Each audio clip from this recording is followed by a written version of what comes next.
My next, boy, it's a good show tonight. Everybody is more talented than I am on the show tonight. No.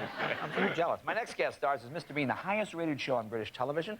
He now has come out with a film version called Bean. This is the only film to make $100 million without even being in the United States. Made $100 million, and that's just on the island of Trinidad. All right? That shows you how hot this guy is. It'll be released November 7th. Please welcome Rowan Atkinson.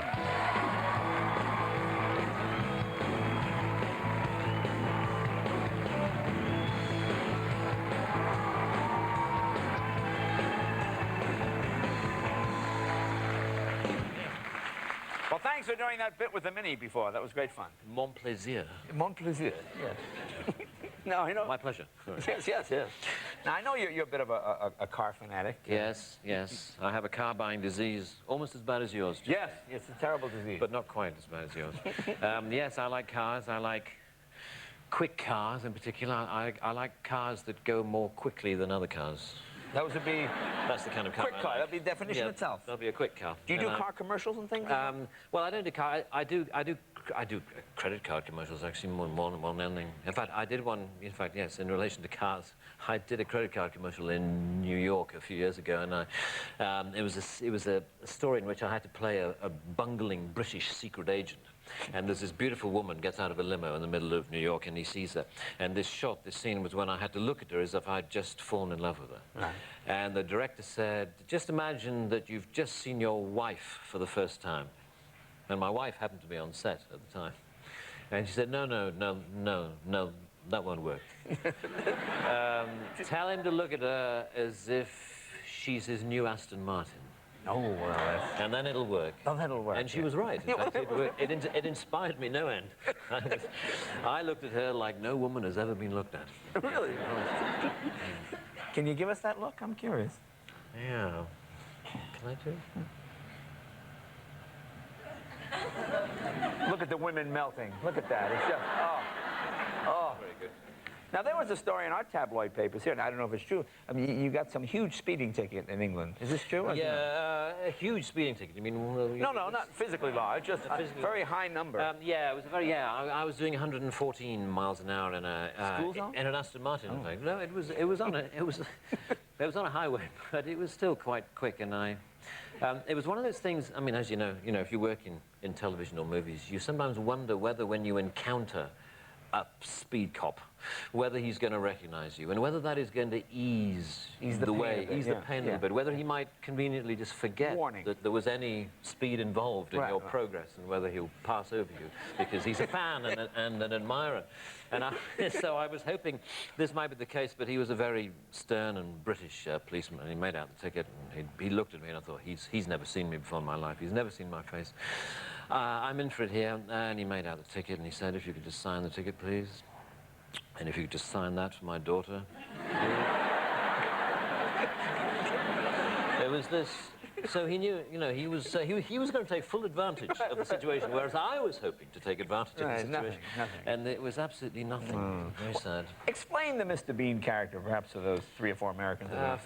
Well, he's an odd bloke, as we'd say. Yeah. He's a child, really. He's a child who's grown up physically, but not mentally. Yeah. So he's stuck at sort of age around 9 or 10 mentally. If I ever want to know how Mr. Bean is going to behave in any given situation, I merely think about how a 10-year-old boy would behave. Right. And basically, he would ignore the people and concentrate on the toys, on the switches, on the lamps, on the taps, on all that sort of thing. And Bean is very, very mechanical, as you saw there. He's always got a very mechanical solution to any problem. But he's got this schizophrenic, this very childish nature, which I find extremely funny. I mean, we British, we like childish humour. Yeah, well, in fact, you like child. I mean, you like... Well, the toilet humor, Well, the great thing about yours is, you do so much of it silent. It plays in any country. I mean, yes, people get it the way Jerry Lewis or Roberto Benigni or any of those guys. It all plays very well. Now, do you get ideas from real life and you just sort of go scope things? And yeah, I mean, I think, in fact, there was a story that I heard last weekend, which I didn't quite believe, but it was a true story, and a friend of mine told it, and talk about toilet humor, which we like a great deal, and which you like sometimes. Nothing like a good and it was, and there's a bit of it in the Bean movie, actually, but not too much. But anyway, it was this story of a friend of mine who went to a party, a housewarming party. This house had just been built, and he'd been invited to it, and he was late. He'd stayed late at work, and he was rushing to this party. He arrived at the party and suddenly realized this is the ultimate toilet joke. but don't retune, please. That he arrived at this party and he said he was desperate to go to the toilet, and in quite a big way he needed to go to the toilet. So he went and he came and he burst in the front door of the house, and there was a door by the front door, and he opened that door, and sure enough it was a toilet, and there was a toilet, and he closed the door and he locked it and he sat down and he relieved himself in the way that that he needed to relieve himself. And he felt much better for it, and then he realized that the house had not actually been quite completed. And that the toilet was not actually connected. There was no water going in and there was no drainage coming out. And he'd left this significant calling card of his own. And he sat there, and then he realized that it wasn't, in fact it wasn't, it was a little office, it was a little study that they just dropped the toilet down. It wasn't supposed to be a toilet at all. And because it wasn't supposed to be a toilet, there was no toilet paper. And he was sort of thinking, what the hell am I going to do? And he rummaged around it in his briefcase, and he found some writing paper lying at the bottom of his briefcase, which is about the right size, It's right. So he used the writing paper as you would wish to use toilet paper, and then he suddenly realized that it was his headed note paper that he'd used. It had his name, Richard Steiner, written across the top, and he left the paper on top of what he left in the toilet.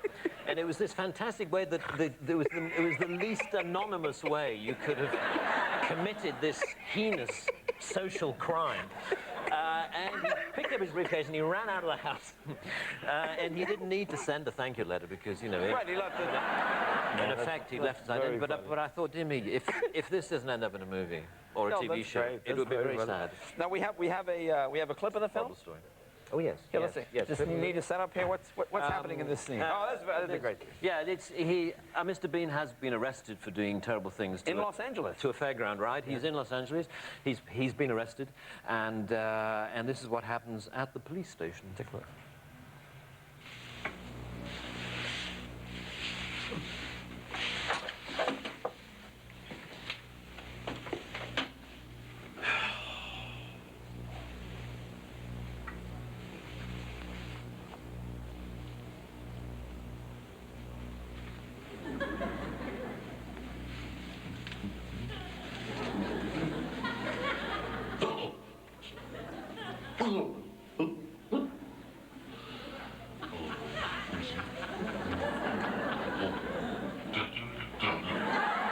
He's a genius, huh?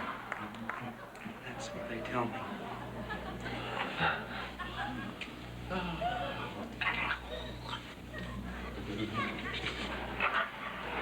it looks like a fruitcake to me.